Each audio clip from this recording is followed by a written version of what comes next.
আসসালামু আলাইকুম ওরহমতুল্লাহি ওবারাকাতু।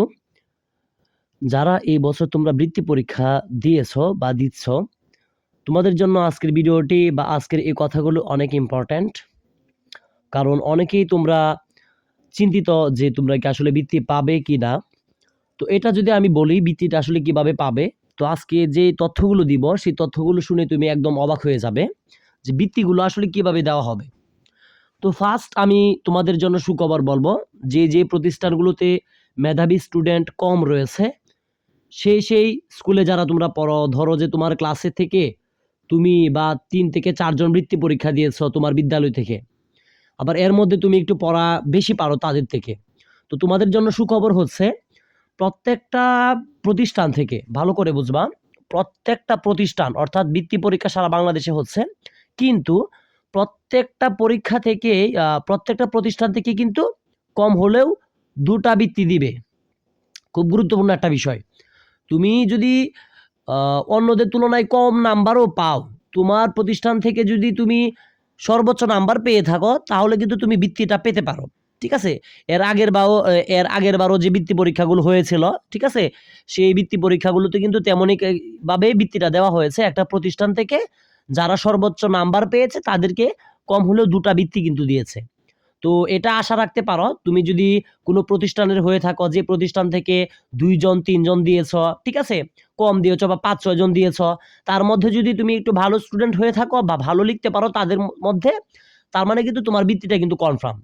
অর্থাৎ এই বৃত্তিটা মূলত তোমরা যে পাবে এটা কিন্তু নির্ভর করছে তোমাদের প্রতিষ্ঠানের স্টুডেন্টের উপর। অর্থাৎ একটা প্রতিষ্ঠান থেকে কতজন দিচ্ছে এবং সেই প্রতিষ্ঠান থেকে সর্বোচ্চ নাম্বারটা কে পেয়েছে বৃত্তি পরীক্ষায়। অর্থাৎ তুমি যদি তোমার পরীক্ষা থেকে তোমাদের প্রতিষ্ঠান থেকে সর্বোচ্চ নাম্বার পেতে পারো, সেটা কম হোক কিন্তু তোমার প্রতিষ্ঠান থেকে তুমি যদি সর্বোচ্চ নাম্বার পেতে পারো তাহলে কিন্তু তুমি ট্যালেন্ট ফোনে বৃত্তি পাবে।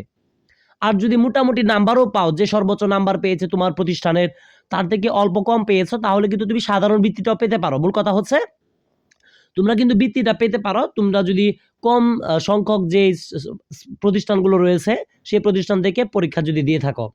তো আরেকটা কথা বলে রাখি, অনেক প্রতিষ্ঠান রয়েছে, যেমন অনেক প্রতিষ্ঠান রয়েছে যেখান থেকে হয়তো বৃত্তি পরীক্ষা ১০০ জন দিবে, ৫০ জন দিবে। তো ওইখানে কিন্তু অনেকটা কম্পিটিশনের ব্যাপার রয়েছে। অর্থাৎ সেই প্রতিষ্ঠান থেকে যে স্টুডেন্টটা সবথেকে বেশি ভালো পরীক্ষায় আনসার করতে পারবে, সবথেকে বেশি পরীক্ষায় লিখতে পারবে, সেই কিন্তু বৃত্তিটা পাবে। ঠিক আছে? কারণ একটা প্রতিষ্ঠান থেকে সর্বনিম্ন হলেও ২ টা দেয়। আর কোনো প্রতিষ্ঠান থেকে যদি অনেকেই ভালো করে খুব, তাহলে কিন্তু অনেকেই পাবে। সেটা কোনো সমস্যা না। তো সবথেকে বড় সুখবরটা আমি তোমাদেরকে দিলাম, তোমাদের প্রতিষ্ঠানে যদি কম সংখ্যক স্টুডেন্ট থাকে, ঠিক আছে? এর মধ্যে যদি তুমি ভালো করো ইনশাআল্লাহ তুমি A+ পাবে। তো যেহেতু অলরেডি তোমাদের পরীক্ষা প্রায় শেষ, তো তোমাদেরকে বলবো পরীক্ষাটা যেহেতু শেষ করেই ফেলেছো, তোমরা কিন্তু এখন বর্তমানে নবম শ্রেণীতে উঠে পড়েছো। ঠিক আছে? তো নবম শ্রেণীতে তোমাদেরকে বলবো যে সায়েন্স, আর্টস, কমার্স সাবজেক্টগুলো থাকবে, এগুলো একটু বিবেচনা করে নিবে। তো যারা অনেক মেধাবী স্টুডেন্ট তোমাদেরকে আমি বলবো অবশ্যই সায়েন্সটা নিবে।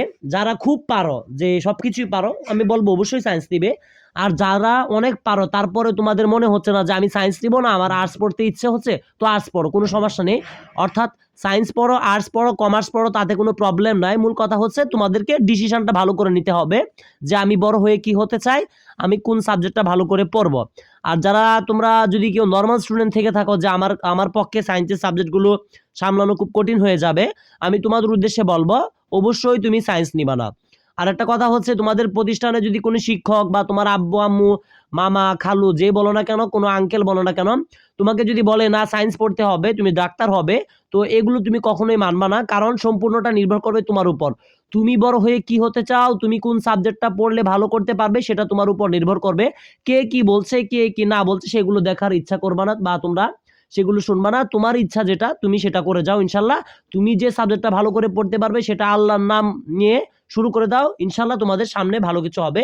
তো আজকের মতো আমি বিদায় নিচ্ছি, আর কথা বাড়াতে চাচ্ছি না। যারা আমার ইউটিউব চ্যানেলে নতুন ছিল অবশ্যই চ্যানেলটি সাবস্ক্রাইব করে পাশে থাকবে। সকলের সুস্বাস্থ্য কামনা করে সামনের দিনগুলো ভালো হোক, সামনের পড়ালেখা তোমাদের সুন্দর হোক এই আশায় প্রথম থেকে দশম শ্রেণী সকল পড়ালেখা এখানে উইথ আমার ইউটিউব চ্যানেল সবসময় কামনা করে। আসসালামু আলাইকুম ওয়া রাহমাতুল্লাহি ওয়া বারাকাতুহু।